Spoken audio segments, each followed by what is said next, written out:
What is up, Steelers Nation? Thank you so much for jumping on to another episode of All Steelers Talk live from Cincinnati. Make sure to subscribe to us on youtube.com/All Steelers Talk. Check us out everywhere you get your podcast. I'm Noah Strackbine, joined always by my main man, Jacob Punturi. The Pittsburgh Steelers take on the Cincinnati Bengals in just a couple hours in what they're calling the Unk Bowl, the Icy Hot, I almost said the Ice Spice Bowl, the Icy Hot Bowl. I call it the Old Man Bowl, whatever the name is for you. The Bengals, the Steelers at Paycor Stadium, the worst stadium name in the NFL, will take place tonight, Thursday Night Football. It looks like a good one outside my hotel window right now. I'm heading over to the stadium in a little while. Hope it's good in good old Pittsburgh, Pennsylvania. Miss it already. How you feeling, my friend? We're doing better in Pittsburgh than we're doing in Cincinnati, let me tell you. Even if it is nice there, it's a beautiful day in the Berg for sure. We miss you every time you step outside the city, brother. So, we'll welcome you back hopefully with some good news later tonight or tomorrow morning. I'm not sure when you're getting back, but man, I'm feeling good. I wish I had a cleverer name for this than the Icy Hot Bowl or the Future Retiree Bowl, something like that is probably the best I can come up with. One and done. They call it the one and done bowl because this is it. This is the end of them. The AARP Bowl. AARP Bowl. We had the Senior Bowl on here the other day. It's all great names for sure. The Pittsburgh Steelers, the Cincinnati Bengals will take on each other in just a couple hours. Again, today, the Pittsburgh Steelers are 4-1. The Cincinnati Bengals are second in the AFC North, so don't rule them out just yet. But we're going to dive into it. The Steelers made a couple of roster moves today. They got some injury timelines on Calvin Austin that we're going to dive into. And then obviously we got to make our bold predictions and our picks and answer all your guys' questions. Let's start with Calvin Austin. I think that was the news that happened yesterday. Jerry Dulac of the Pittsburgh Post-Gazette, good old Jerry as we call him, announced that the Steelers will not have Calvin Austin in this game. See this? Did you see the mute button on that? Kid's a professional. Kid's a professional. Calvin Austin will not be in this game, but he is expected to come back next week when the Pittsburgh Steelers take on the Green Bay Packers. I mean, we'll start with just your reaction to the situation, but I also want to get into what does that mean for a trade, obviously, and the potential of a trade. What's your thoughts on Calvin returning next week? Against Green Bay in a game that could be Aaron Rodgers' last one against his old team, first one and last one. I don't know. Give me your reaction when that news broke last night. Perfect timing was my reaction, and I'll tie it into your question about the trades as well here, because the Pittsburgh Steelers, they'll get Calvin Austin back for a critical game. This was these 2 weeks, week 6 and week 7 were the ideal games to miss for Calvin Austin, and now they'll be able to have him back for a much more needed matchup against the Green Bay Packers. But it also gives them basically a week's time, but 2 games to really decide and settle on anything before the trade deadline on November 4th. So the Pittsburgh Steelers will be able to, get Calvin Austin back. They'll get to go against a very challenging opponent with the offense in general. So if it succeeds and it stands out in a significant way, it might end all sort of trade chatter. And if it doesn't, like we probably suspect it, that's probably the way it's going to go. The conversation and speculation will only grow, but now it'll just sort of light a fire under them, in my opinion. So it's perfect timing, I think, is the best news for the Pittsburgh Steelers. And it's really good news for Calvin Austin because, at least me personally, I was kind of worried about how long this would keep him out for when the injury initially happened, because I wasn't sure of exactly what part of, the upper body and the severity of everything that was going on. But it's really, I think, a great sign to hear that he's going to be back in a week. So unless you feel differently, I think it's perfect timing for the Steelers and for management to kind of get him back into the fold.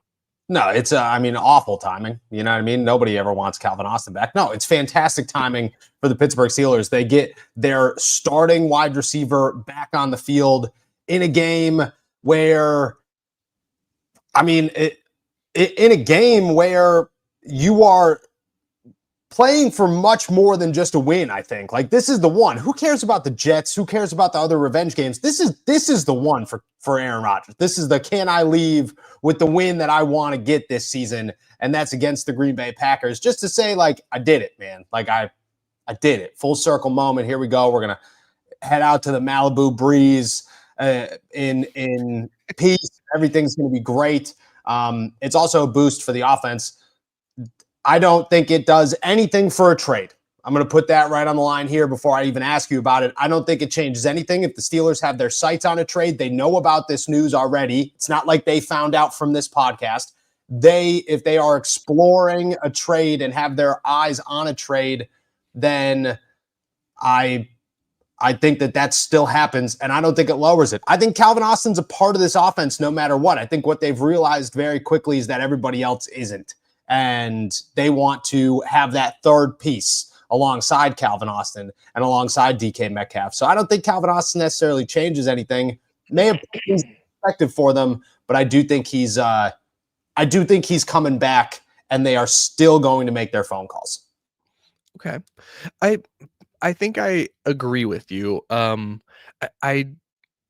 Is there any space for that opinion to change, or do you think that there's no room for that discussion because it's just the plan's already in motion as to what you're saying? Like these calls are happening to keep on going down, the rabbit hole here with you. These trade calls are happening.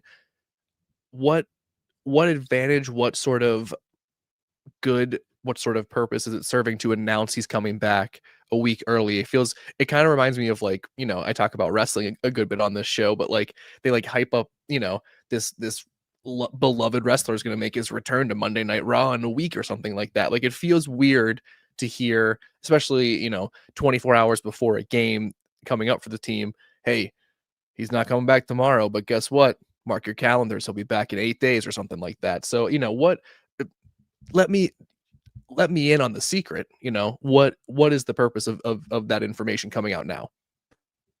That Mike Tomlin didn't leak it. That's what it is. Let's be honest. No coach on that staff leaked that news. We know who most likely leaked the news, where, we know a lot of insiders, some of their sources, but I mean, I don't think it was Mike Tomlin and Omar Khan who were like, hey, get it out there. Calvin's coming back next week. We'll be okay. But if anything, if we're going to talk the trade side of it, knowing your guys coming back, for the teams that have a sense of urgency that are saying, okay, we got to make trades. Pittsburgh's a team we might trade with. Oh, they're getting their wide receiver back. Let's call him. Before he gets back in the fold, before they change their mind, let's make a phone call. So I think it does, I don't think the Steelers are the ones that, I think the ball's in the Steelers' court with bad teams. I don't think it's the other way around. If the Saints want to make a trade, what are the Saints holding on to an unsigned Chris Olave for? Nothing at all. Not even a little bit. You know what I mean? It's not like they're like, oh, he's definitely going to sign at the end of the season. No, for who? Spencer Rattler to throw him the football? Tyler Shuck to throw him the football? And then get benched for Spencer Rattler? No. I think the ball's in the Steelers' court, and I don't think that they leaked it. I don't think the coaches leaked it. I think it was just news that got leaked. You know what I mean? That's how I look at it. I don't think it had a purpose behind it. I don't think Mike Tomlin's thrilled when he saw Jerry Dulac's tweet. But I don't think it does anything to negatively impact a trade. I think that I think it might have a positive. I think it might have a negative too. I think there's both sides of the coin there, but I don't think it's all negative. You know what I'm saying?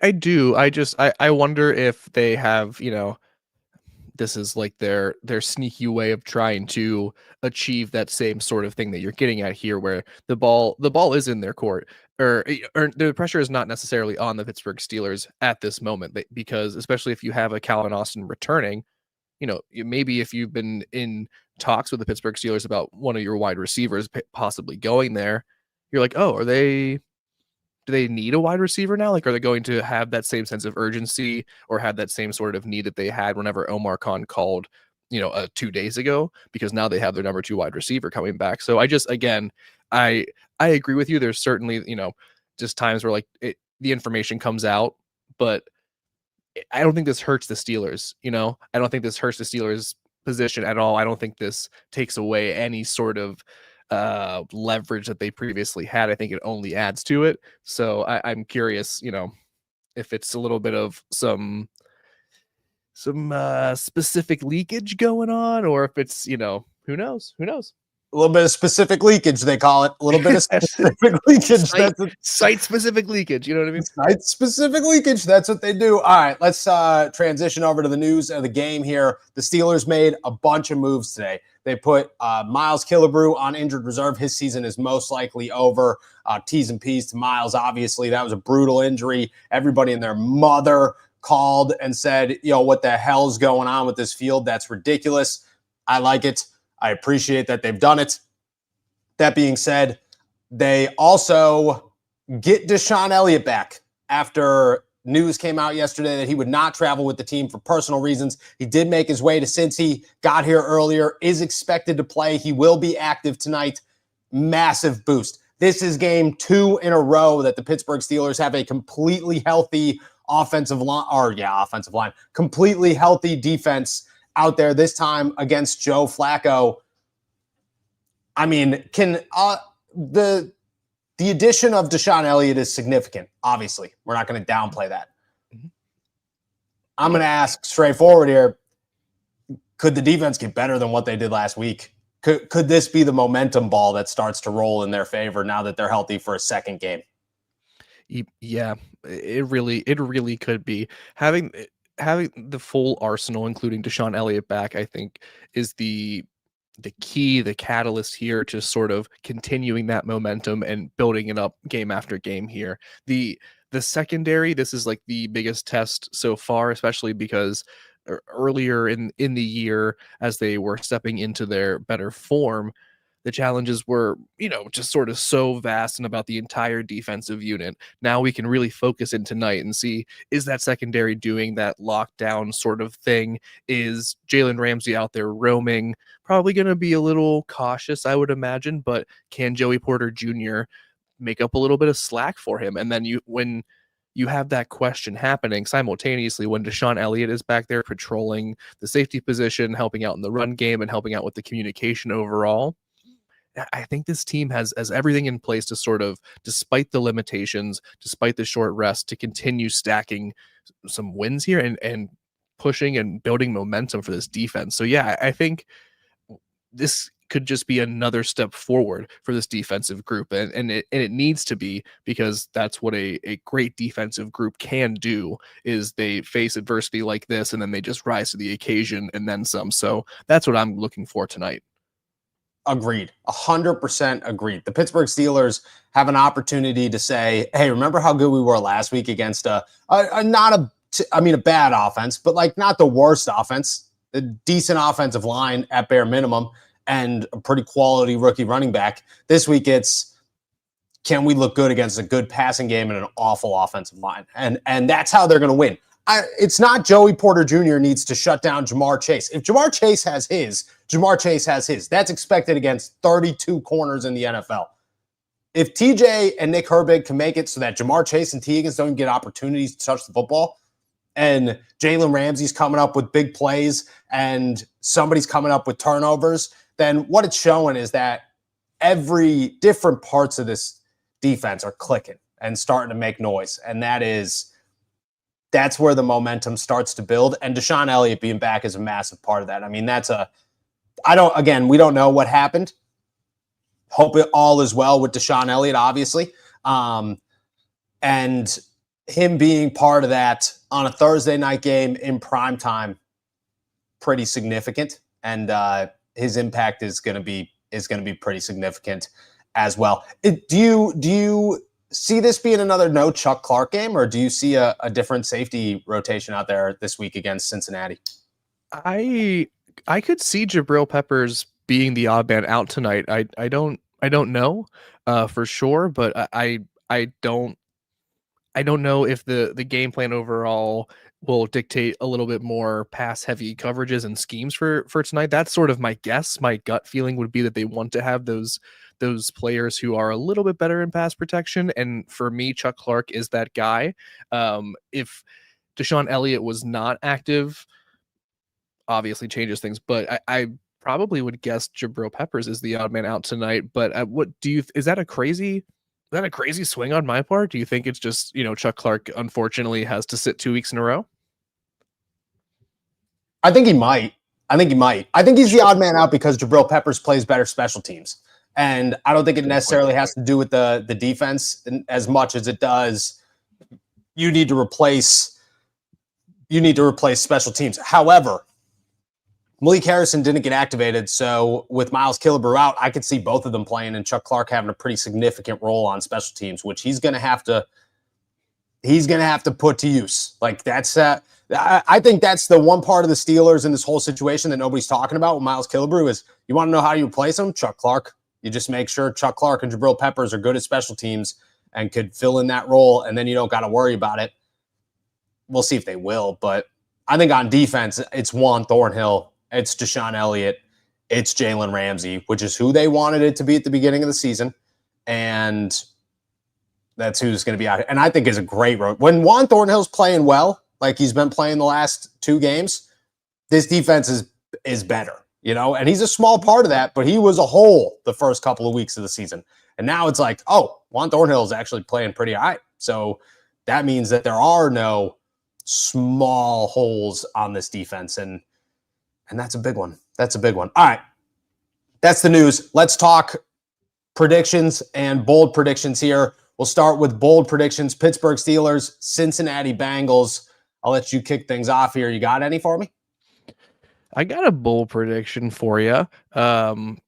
I won't sugarcoat this one for you, and I will say this is the last time I will make a bold prediction if this does not come to fruition about this player. But I'm gonna say Pat Freiermuth finally has a breakout game. I saw it coming. What other chances are there in this schedule, right? You look at Green Bay, Indianapolis, you look at, these games a few weeks ahead in the schedule. I don't really see that game where Pat Freiermuth finds his way further up the ranks in the offense. You look at the Cincinnati defense, no Trey Hendrickson, good luck Shamar Stewart, no secondary in Cincinnati to speak of.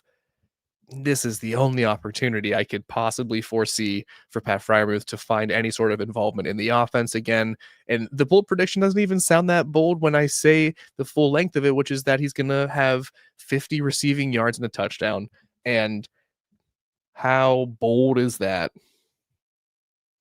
It's kind of bold. 50 receiving yards and a touchdown for Pat Freiermuth right now is more than he's done on a whole year. You could combine his season, and that's one game surpassing what he's done in an entire year.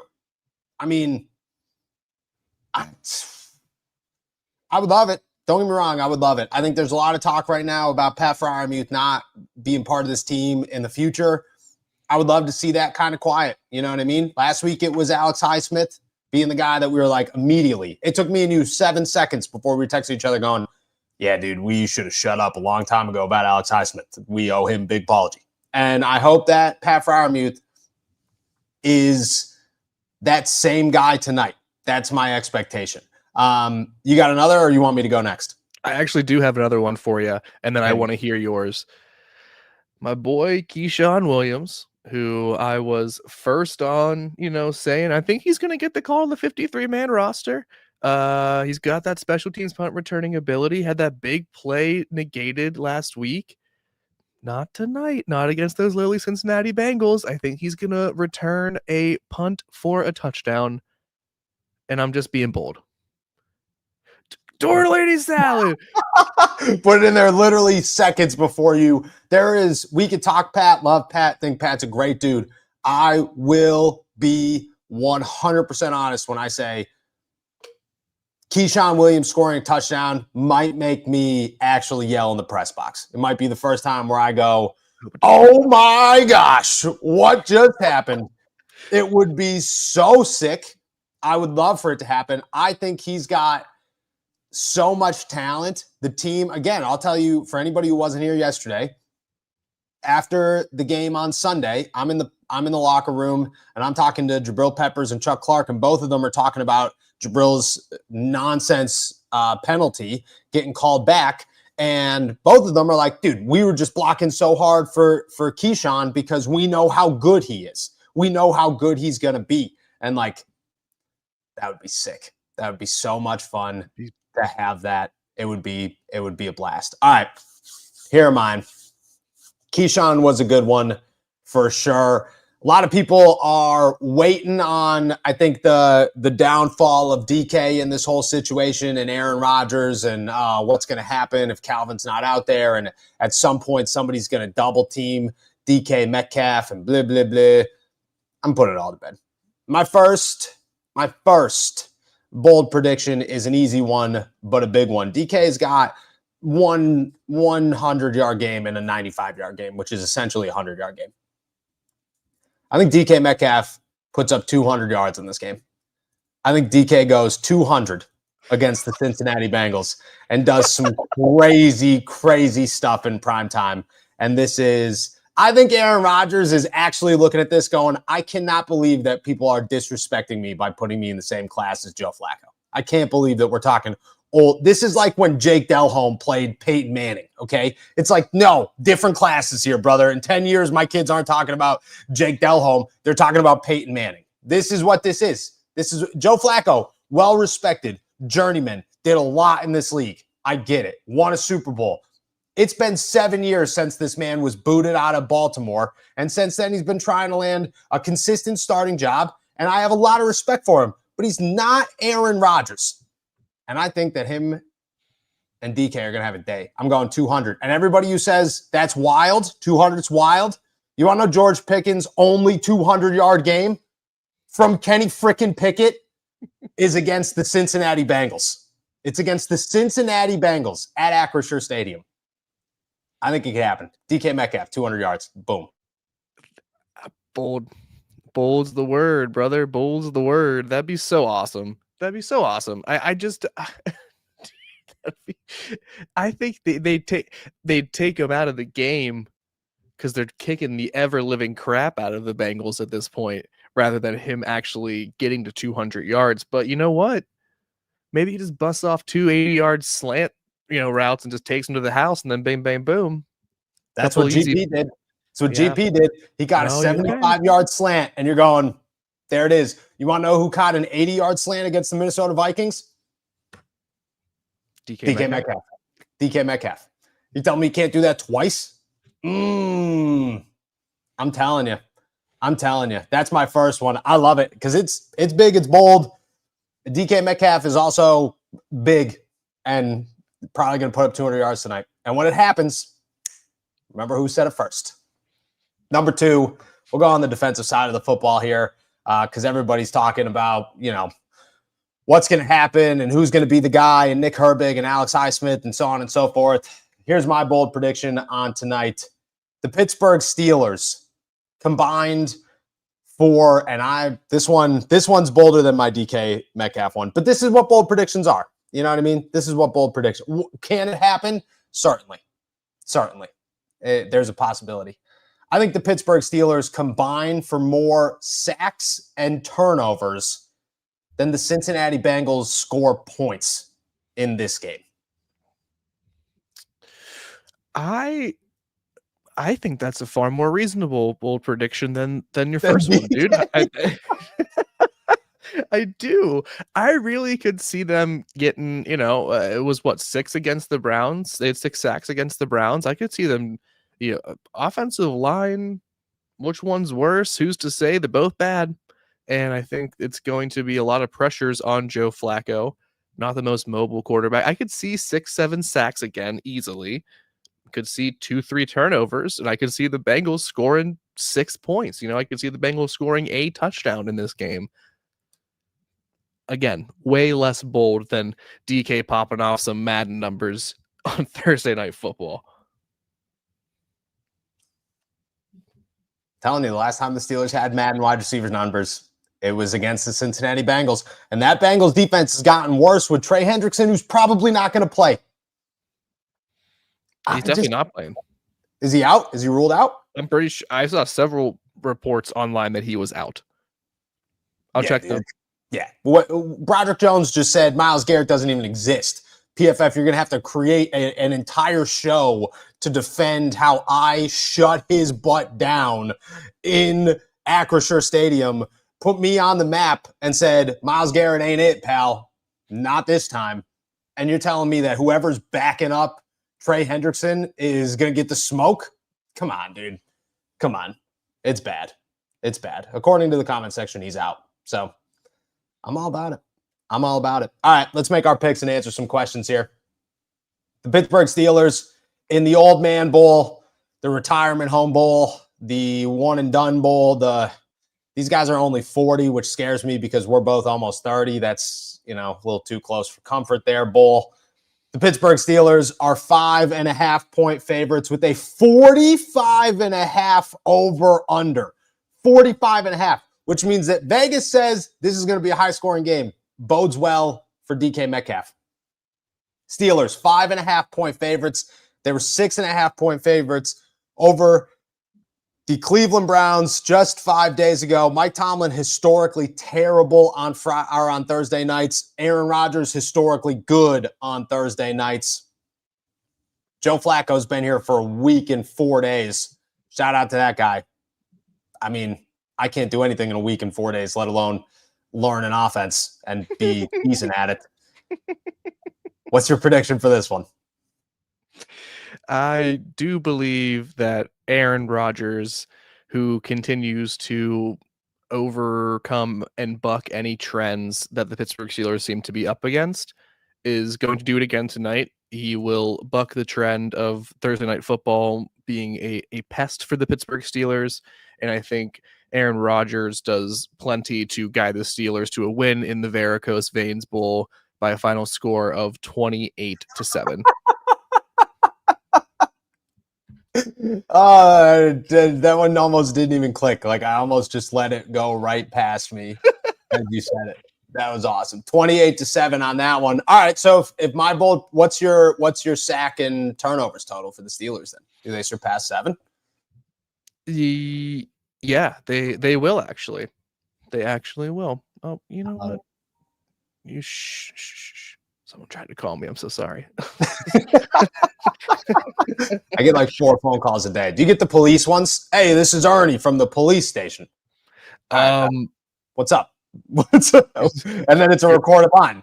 Also, although one time my wife answered the phone, didn't realize it was a recorded line, and he went, "Is the man of the house there?" in the recorded line. And she went, "Who?" And I went, "Just it's recorded. You got to hang up. I know what they said to you. Don't do it. Don't do it. It's a bad time." All right. The Pittsburgh Steelers, Thursday Night Football. Mike Tomlin, historically bad. We're talking trap game. I said one of my bold predictions in this one is that I don't think that trap games exist with Aaron Rodgers. And I'm going to stick with that. I'm going to stick true to that sentiment here.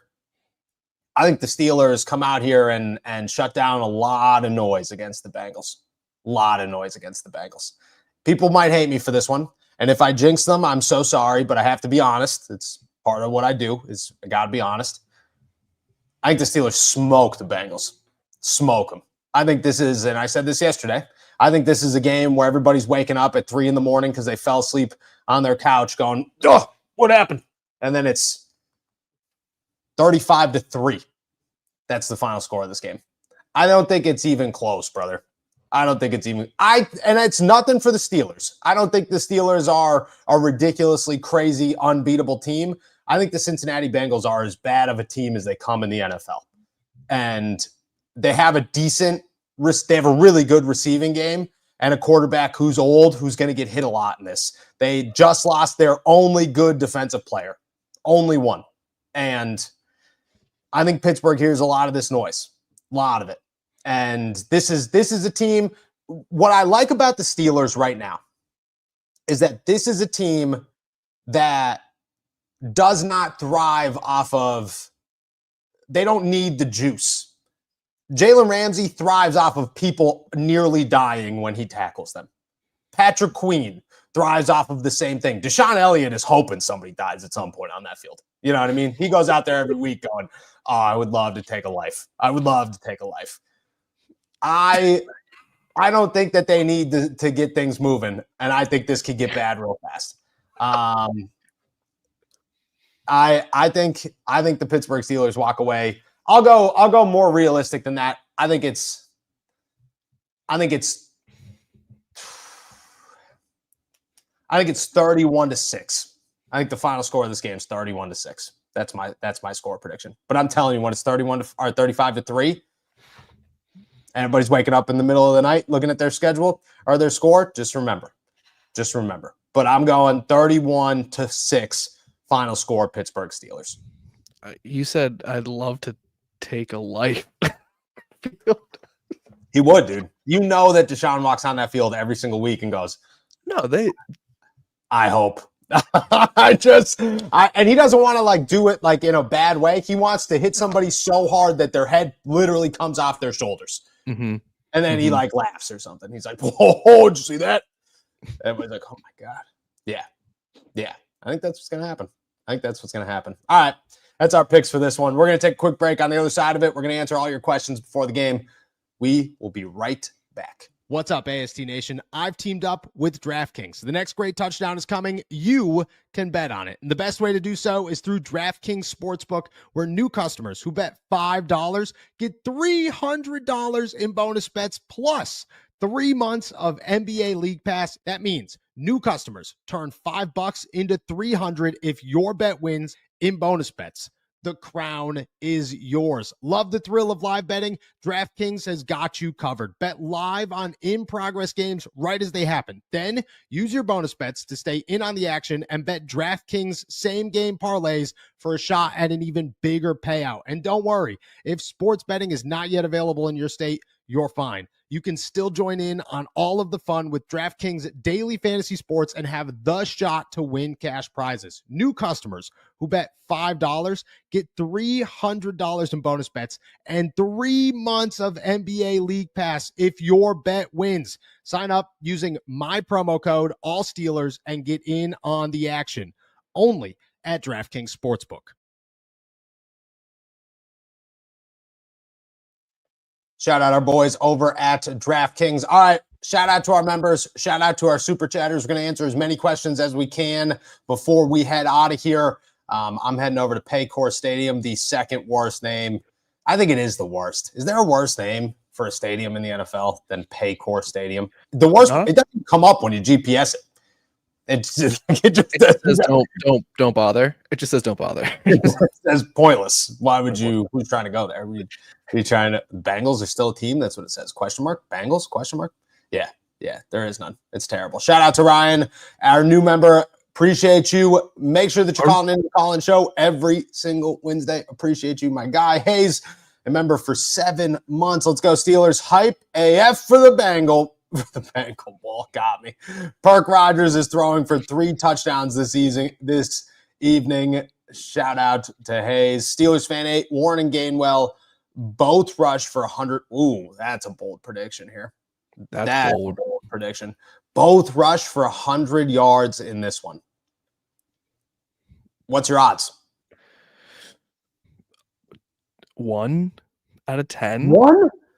I don't think both will do it. I could see. I have a hard enough time believing one of those players will do that tonight. Like I just feel like the rushing by committee is the way that this rushing game is going, and maybe Jalen Warren pops off 100 yards, but like maybe Kenny Gainwell goes for 75, and if that's the case, I don't see the other one getting 20 additional carries to make up that other production. So that'd be sick. What would you rather see? DK's 200-yard game or 2 100-yard rushers? DK's 200-yard game, dude. I'm a football fan. Okay, this is. You want to know what's the most? You're not a Steelers fan, Noah? Depends on who you ask. You're telling me that in a game where DK Metcalf catches for 200 yards, that's comparable to Kenneth Gainwell averaging 4.7 yards a carry for 100 yards and Jalen Warren rushing for 4.7 yards a carry for 100 yards and the Steelers scoring 23 points? No. Give me DK with some crazy catches. Jalen Warren ran 100 people over against the Browns. Okay? DK Metcalf caught 1 touchdown, and that place exploded 4 times what it did during any Jalen Warren rush. All day long. I'm going DK all day. I do think this is a bold one. You're right. But DK all day. ND Joe, I'm still holding strong to my bold prediction from yesterday. Steelers D gets 4 interceptions to make up for last week's 6 could have beens. Or for last week's 6 could have beens. These guys are going to have a game in Cincy. 4 interceptions. 4 interceptions. You'd only need 3 sacks. I'm going to say, it's a big bold prediction. It's a good bold prediction. What's your over-under on interceptions in this game? 1.5. I like that number. I think I'd take the 2. I think I'd take over on the 2. I think in my mind, like I put that out there with 2 interceptions in my head as well. Because I really do think like Joey Porter Jr. is going to get one. Like I just think he's going to be targeted a bunch. And I can, per Andy Joe, as he points out, there's so many tipped passes. There's so like if Nick Herbig doesn't, he was already thinking 10 yards down the field when he tipped that ball and his feet were 3 yards ahead of him before the ball even hit the ground. So if they can kind of close those gaps, make up for it, I can see 2 happening here, but I don't want to get too crazy because I feel like that's how we wind up tomorrow coming back on here and being like, we got a little crazy yesterday. Yeah, things got a little nuts. Things got a little wild. Yeah, I agree. Only one way to skin a cat. All tight ends, 25 plus DK, 2 touchdowns. Roman, 2 catches, score 42-17. If this includes Connor Hayward, ballsy. Roman having 2 catches. Aaron Rodgers throws for 60 times in this game. If all 4 tight ends, which I think you're thinking 3, all 4 tight ends, 25 plus yards, DK 2 touchdowns, Roman 2 catches. That's a lot going on. That is a lot of spread the wealth there. A lot of spread the wealth. I'd love to see it happen. Too much spreading of the wealth in that. I'd love to see it happening too. I'd love to see, 2 100-yard rushers in a game. I would love to see DK Metcalf's 200 receiving yard game. I would love to see all of the tight ends being utilized and getting some attention. Including Connor. Ah, God, that's what's going on. I think all 4 tight ends having 25 plus yards, more likely than Rowan Wilson having 2 receptions. Oh, I'm pushing back on that one. I'm going Roman on that one, and I'm interested to see who comes out the winner. Smootest Buddhist, Unk versus Unk shootout tonight, 31-28. Smootest. No chance, brother. No, I'm sorry. There's no part of me that says that the Steelers are going to give up 28 points in this game. No part of me. That'd be shocking, right? Like there's something, man, because I don't feel, and I think you've made this point a lot today as well. Like there is nothing about this Steelers team so far that paints them in the same light as the like normal Steelers team that would lose in a trap game like this. And I think the difference is truly just Aaron Rodgers, like we've talked about, and his ability to sort of just like lead the team out of those entrapment type of games and situations. So I think because of that, I have a really hard time believing that they are going to allow 28 points tonight because that feels like the makings of a trap game. So but if this happens, does it, how much does it change your perception of the Steelers? I think that's immediately where my mind goes to. It means that trap games are a real thing for the Steelers. That's what it means. It means that all the talk that I've put out there all week long about how trap games are not a real thing in Pittsburgh with Aaron Rodgers are gone, and we ignore everything I said, and I was wrong. That's what it means. And I don't think it's likely. If it happens, that's the conversation. Again, I don't think it's if the Steelers give up 28 points against this offense, I just don't even have words because I just don't even have words. Although Smootest forgot that Joe Burrow is no longer on the field. 24-14. Joe Burrow ain't even been here, brother. When you left for Navy school, Joe Burrow was like, football is done for the year. Shout out my guy. Egyptian Cobb salad, war against PFF. I'll drive. Shout out to Egyptian Cobb salad. I still can't get over it, dude. I still can't get over it at all. How wild and hilarious, and look at it, got them views.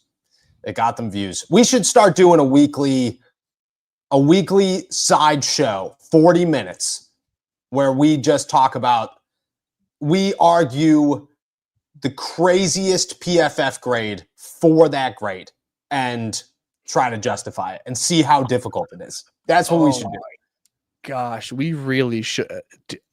Wow. It would be you awesome. guys are going to be in for a surprise next week. It's going to be so hard. It's going to be so 40 minutes, 37 minutes they sat there and talked about Myles Garrett's grade. We have to be able to do that. And look at, if we can't, they're better than us. They're better than us. Ryan, member for 1 month. Shout out my guy. Love the show, boys. What's more likely for y'all? Mute TD or TJ over 3 sacks? Oh, I like this one because I think TJ 3 sacks is possible, but you want to know what's more likely in this one? Pat Freiermuth getting his touches, and we end in a conversation, and our boy Patty getting in the end zone. That's my pick on this one. Getting the old paddy wagon fired up here. Yeah, I think I agree with you. I think this, again, as I talked about during my bold predictions, I think if there was ever a defense and a time for Pat Freiermuth to find the end zone, to find some success, to find some sort of footing in this offense, it's against these lowly Bengals. And Aaron Rodgers seems to know how to find that guy, how to find that target at the right time. And we saw it last week with their, a couple days ago, really, with Darnell Washington seemingly emerging as tight end 1 for a game. Maybe that's in the cards for Pat Freiermuth. And as much as I think TJ Watt is going to dominate and have a very productive day against Joe Flacco, I gotta go with Muth right now. And again, as I said earlier with the bold predictions as well, if it doesn't happen in this game, I think I'm putting all hope to bed as far as him like re-entering the offense and being anything other than just a situational tight end. Would be a bummer. But you know what they say?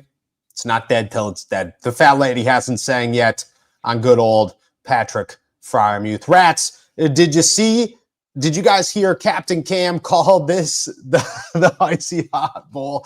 Yes, I did. You want to know what's hilarious? Is Cam is the closest one to these guys. And I think he is, I haven't seen a single person enjoy the fact that he is no longer being considered old because of this than Cam Hayward, because he hates being old. Hates it. But shout out to Cam, dude. Shout out to Cam on that one. Rats has another one for us. I need a new jersey. Not sure who to get. Herbig is looking like my favorite at the moment. Can't keep wearing my Antonio Brown one anymore. I mean, you could. It looks ball. I'll say this. I find an Antonio Brown jersey at every single game I'm at. And every single time I'm like, AB jersey. They stand out. They stand out. Herbig's a good one. Herbig's a real good one. Joey's a good one, I think. I'd go Deshaun because he's not going anywhere. I think that's a good one too. DK's not going anywhere, so I think that's a good one too. I'm a big man guy. Go get him. Honestly, if we're going to be honest, go get Mason McCormick because that seems so – he's just my favorite guy, dude. I was going to say Zach Frazier because support your friendly neighborhood offensive linemen because, these are – you talk about guys who are probably going to stick around for a little bit. Zach Frazier is going to be here for like a decade.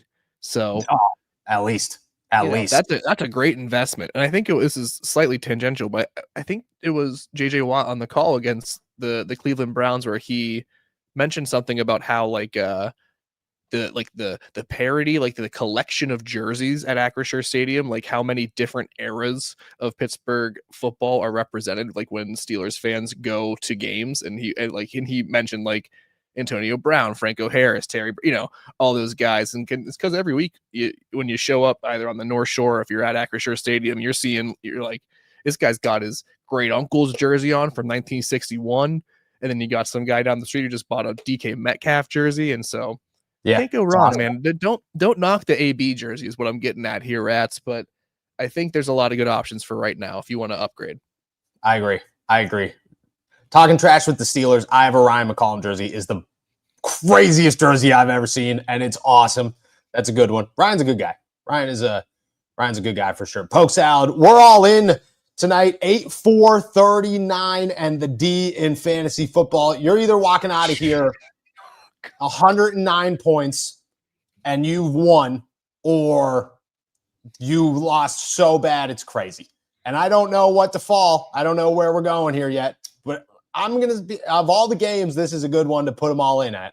This is not the worst game that you could say, you know what, I'm going all in on the Steelers. You got an eye, though. What's your eye for? You sure about that? That's a lot of hope. That's a lot of eggs in one basket. It's a lot of people doing a lot of things. And for a team that has not really put up a lot of offensive yards, which is kind of important in fantasy, I'd be a little concerned. Jaylen Warren's my starting running back tonight, so I'm with you there, pal. I'm with you for sure. Nate needs more salad. I have seen more rumors about Chris Olave for a third. Have you heard anything else about that? I have not heard anything about Chris Olave yet. However, we were told about it yesterday, so we're gonna see what happens. I'm open to the conversation. I wouldn't be stunned if it happened. I have not heard that it's going to. I have not heard that it's in the works. If that changes, obviously you guys will be the first one to hear. You know what I mean? I'd text Jacob in 10 seconds and be like, yo, dude, this is what's on the agenda, because boom, crazy. I have not heard anything about it yet. I mean, we'll see what happens.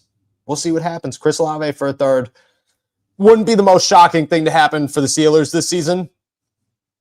But right now, as I said, I've not seen much. Pittsburgh Hornets, do you think this will be the first time in history that the Steelers get 5 or more sacks in 4 straight weeks? Ooh, history is set up well, my friend. History is set up well. And this is, okay, I was watching a Theo Von podcast on my way here because, 5 hours, that's what you do. And he was talking to a guy who did a documentary on the American Revolution. It was a really interesting interview, actually. Was it Ken Burns? Yeah, I think so. It was Ken Burns. Big in the documentary space, Ken Burns. Big Ken Burns. And he said, history does not repeat itself, but it rhymes.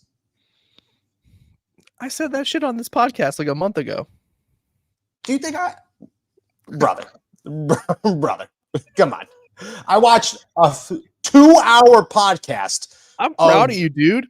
Of this guy. Well, I watch podcasts all the time. A 2-hour podcast of this man talking about his documentary, and I forgot his name and have already forgotten it since you have told me it.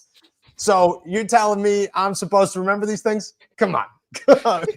Come on. I don't even remember what your score for prediction is. Let's be 100% honest. It's 28-7. It just came back, but I still don't know this guy's name. So I'll credit you, Jacob Pinturi.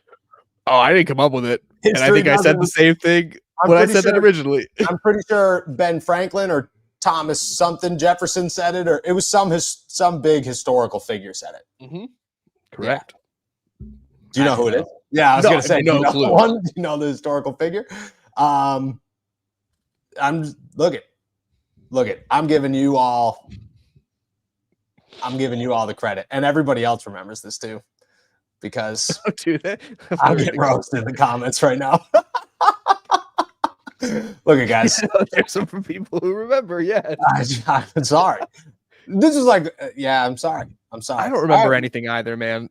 In the words of Jacob Pinturi on this podcast, history does not repeat itself, but it rhymes. And that is a fantastic quote. And I'm going to be honest, I think I was just as starstruck in this moment as I was when you said it, because I was like, damn, that's a wild quote. That's the best quote I've ever heard in my life. It's so true, though, With that said, I'm saying yes to this. Oh, yeah. My answer is yes to this question. I think it happens. I'm sorry, guys. I'm sorry. It will come back. In like an hour, I'll be like, that's the conversation. It takes time. Smoothest Buddhist, AB may be batshit insane, but he balled out for Pittsburgh. I remember begging my dad to buy an AB jersey for Christmas. XL still don't fit me, but the memories from the Killer B era is what I grew up on. Keep wearing 84. I got an Antonio Brown jersey gifted to me from my mom. My mom used to buy me a jersey every year. like for Christmas. Different jerseys. Like I have like random NFL jerseys, which some of them are awesome. I eventually hit an age where I was like, Mom, I really don't want a jersey anymore. Like I think we're she was buying me like Patrick Mahomes, and I'm like, I don't like, you know what I mean? Like now I watch his brother on TikTok and he frustrates me, and I don't really want this jersey anymore. You know what I mean? It's just it's not the same. I got an AB jersey like a week before he went insane. It was awesome. I felt like I was the reason. You know what I mean? So shout out. Was that the start of you getting wide receivers traded? Was that what? The start of you getting wide receivers traded away from the Steelers? No, but I do have some AB stories, man. Me and AB's got stories with everybody. I'm blessed to be one of those stories. I will say I'm blessed to be one of those AB stories. And he definitely doesn't remember it, but I remember it. And all of his agents after the story remember it because they all made sure to reach out and say, hey, I'm so-and-so, would like to introduce myself. And I was like, yes, thank you very much. Appreciate you very, very much. Shout out to AB, man. Shout out to AB. Favorite expatriate. Facts. Antonio Brown. Big facts. And the reason that I'm a little bit nervous of chirotherapy, a little bit nervous, because that man almost lost a foot. And that's crazy. Pittsburgh Hornets, another tidbit. Tomlin has never won a short week road game. Do you think tonight breaks the curse? My prediction is yes.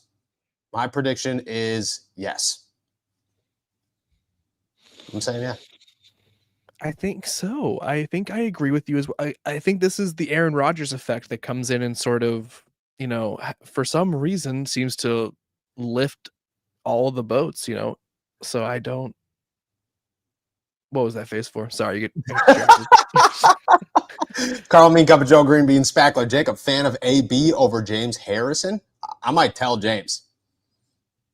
Wait, did I just say that? You said favorite expatriate. Oh, I was making a joke, but you didn't get the joke, so we just kept moving. No, we all got the joke. We all laughed at the joke. What did you think the joke was? I wasn't saying that he was an ex-New England Patriot. I'm saying like he's an expat because he can't come in the country because he's like he'll get arrested. I'm sorry. That's definitely not what you meant, but it's a good cover-up so that James Harrison doesn't get mad at you. And I like that. I appreciate that. I appreciate that for sure, dude. I appreciate that. I love James Harrison so much as a person and a football player. I know you do. Lindsay, Noah, have you seen many Steelers fans? Yeah, actually, my hotel is pretty slamming with Steelers fans, which is good. Haven't seen. I mean, I'm on the University of Cincinnati, so I was telling Jacob this before the podcast. I don't know how it happens. I always just book the cheapest Marriott. So if you guys are ever trying to find me, I'm just in the cheapest Marriott available. And for every home game, I have a ridiculous amount of Marriott points. That's actually true. I think I have like 290,000 Marriott points, which is bananas. Sounds like a lot. Don't know, but sounds like too many. I think I could get free nights for like the next 100 years. And never use them. But I'm at the University of Cincinnati, and I always stay at the university somehow. But there is a lot of Steelers fans out here. So I'm expecting a Steelers heavy game for sure. Although Cincinnati travels well. Steelers fans will stick out like a sore thumb, though, because they're trying to white out this game, which is just the dumbest thing you could do when people have yellow towels, brother. Yellow towels. Like, you're telling me Steelers fans aren't going to show up and wave yellow towels, and now they're going to be very apparent out there instead of just kind of apparent mixed with your nasty orange? Like, what are we doing? You want to know how to play the Pittsburgh Steelers properly? You tell everybody to bring an orange towel. That's what you do. You don't wear white. Makes no sense. Makes no sense. None. Tom, Aaron gets his way with the plays and feeds DK and Big D. That's my bold prediction as well. 200 yards, baby, on the night. I'm feeling good about it. And when it happens, I'll be on afterwards. And I might just start the show by going, told you. And then that might be the whole show. It might be the whole show, whole entire thing. All right. Mean Cup of Joe Green Beans Spackler. Noah and Jacob, you have to pick one. Run the ball up the middle to be met by Ray Lewis. No chance. Attempt a deep catch with Brian Dawkins coming full speed. Zero chance. Or enter Olympic wrestling match against James Harrison. I'll Olympic wrestle James Harrison because at least it's going to be quick and painless. Very painful, but that's what I meant to say. But it'll be like, here's the thing. Ray Lewis I think people underestimate that if you get hit full speed by an NFL player as an average human, you die. Like, it's not like, oh, it's going to hurt. It's like, oh no, I just got hit by a freight train running 20 miles an hour. I'm going to die.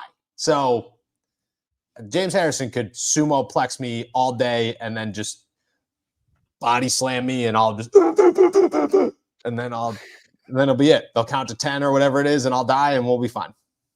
We'll be fine.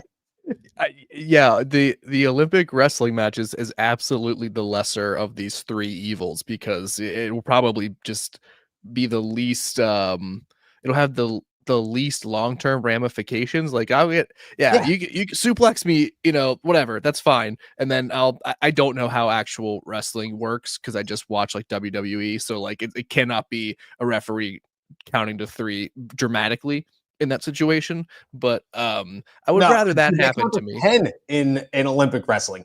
1, 2. I'd be like, just do it to that. I'm not moving. Oh my God. I would just tell them. I'd be like, I'd just start tapping. I'd be like, there it is. It's the game. Exactly. It's the game. Exactly.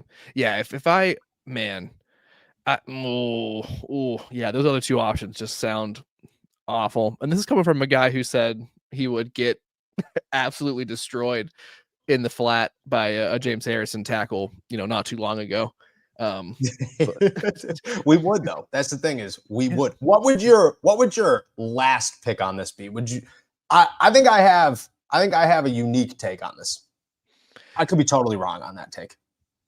I think the worst answer is attempt a deep catch with Brian Dawkins coming full speed because you probably can't brace for it in any sort of way. No, you are a defenseless receiver with Brian Dawkins coming over the middle, and you don't even see it coming, dude. It's like getting hit by a train in a movie. Like you're just gone.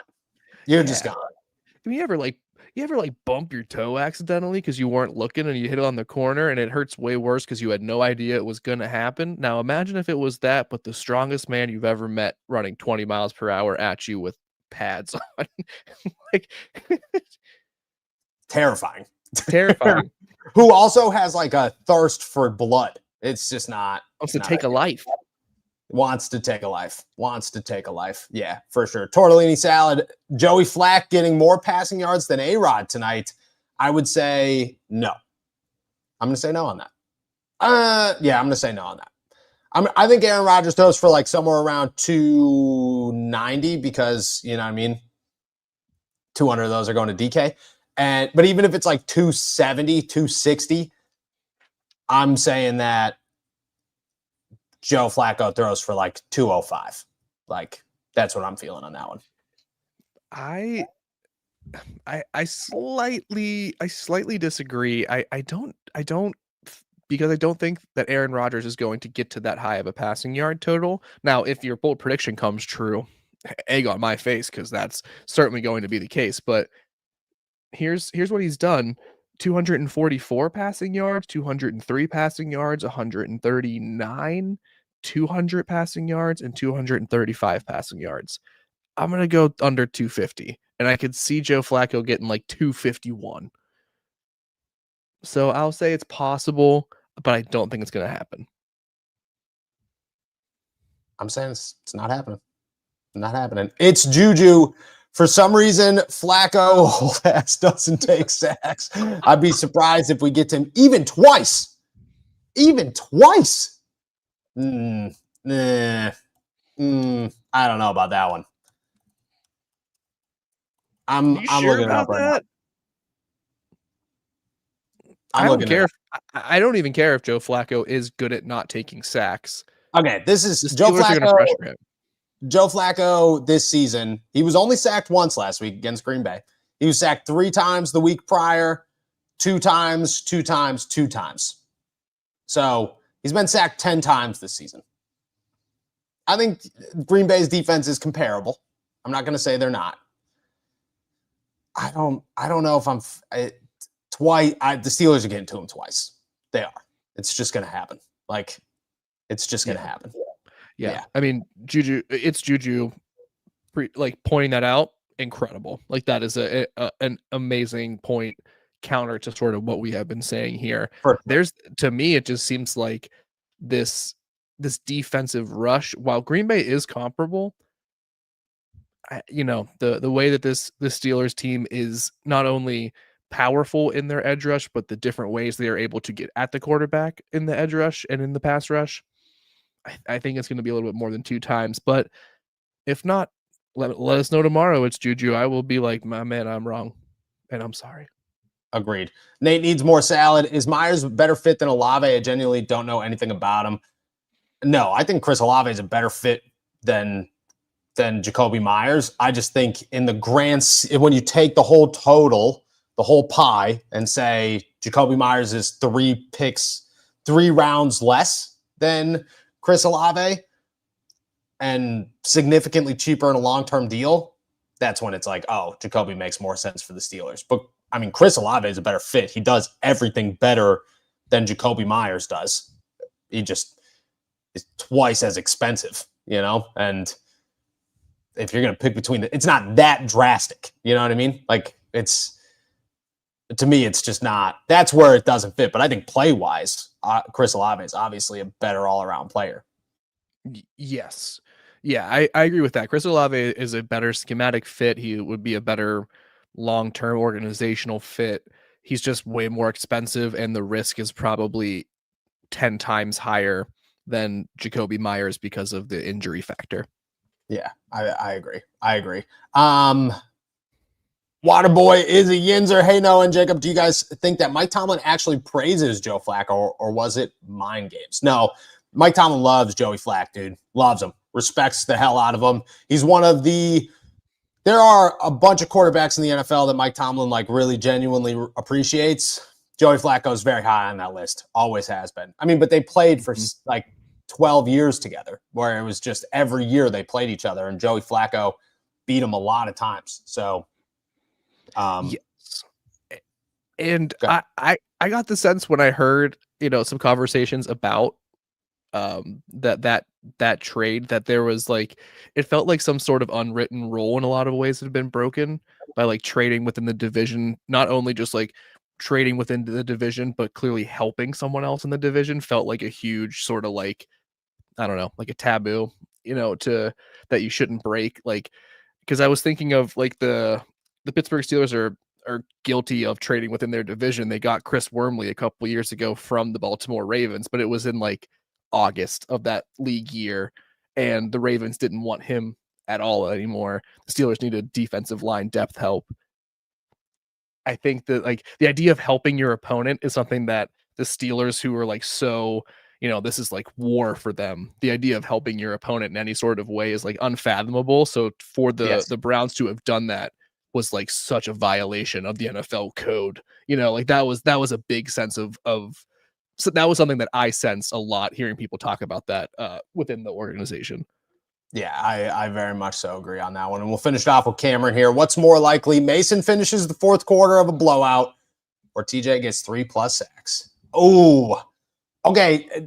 I'm gonna take the easy way out on this. I'm gonna scapegoat my way out of this question. You ready? Mason takes the knee, so I'm gonna say Mason. Oh, Aaron Rodgers is a blowout. It's true. The wording. Mason, Aaron Rodgers is too good to kneel. I don't know if you guys have noticed that. Aaron Rodgers doesn't do the kneels, which, I mean, dude, 41 years old, Super Bowl champion, future Hall of Famer, potentially going to pass Ben Roethlisberger tonight on the all-time passing list. Guy doesn't need to kneel. You know what I mean? He's earned his stripes to stay standing. I'm gonna go Mason. I'm gonna go Mason because I think if you go up by 3 touchdowns, the Steelers are comfortable enough to say we're not going to risk an injury on Aaron Rodgers on a short week. Yeah. Yep. And I think honestly, after, the fact of how little Joe Flacco has been sacked in his last 4 or 5 starts that we've discovered, I think it's probably more likely that Mason finishes out the game when the Steelers are up by a couple touchdowns instead of the TJ getting 3 sacks, and I think I'm okay with that. I think I'm okay with it too. All right, Mikey's got one more that I think we do have to answer. What are your guys' realistic predictions out of the wide receiver trade news? Who are we getting, and what do you think the trade looks like? You got one? Because I got one in my head. I think they're not going to make a trade, but I think if they do, the realistic option is Rashid Shaheed from the Saints, and it'll be for like a 5th round pick. Pretty mirroring the trade. I'm going to follow the rumors. I'm going to go Chris Olave. My prediction is Chris Olave, a 3rd round pick, and we're all a little bit stunned, but we see what happens. All right. With that said, guys, we're heading out of here. Thank you so much for jumping on to another episode of All Steelers Talk live from good old Cincinnati. Make sure to subscribe to us on youtube.com/All Steelers Talk. Check us out anywhere you get your podcasts. And as always, find all our work at si.com/NFL/Steelers. We'll be posting throughout the game, so make sure that you are heading to that website. And as I say every day, please, please, please hit that like button on your way out. Helps us a ton with the YouTube algorithm and their updates over there. I'll be back after the game for a little late night live stream post game. Until then, enjoy another beautiful day in the Berg and a Pittsburgh Steelers Cincinnati Bengals Thursday night football game. And we'll see you later.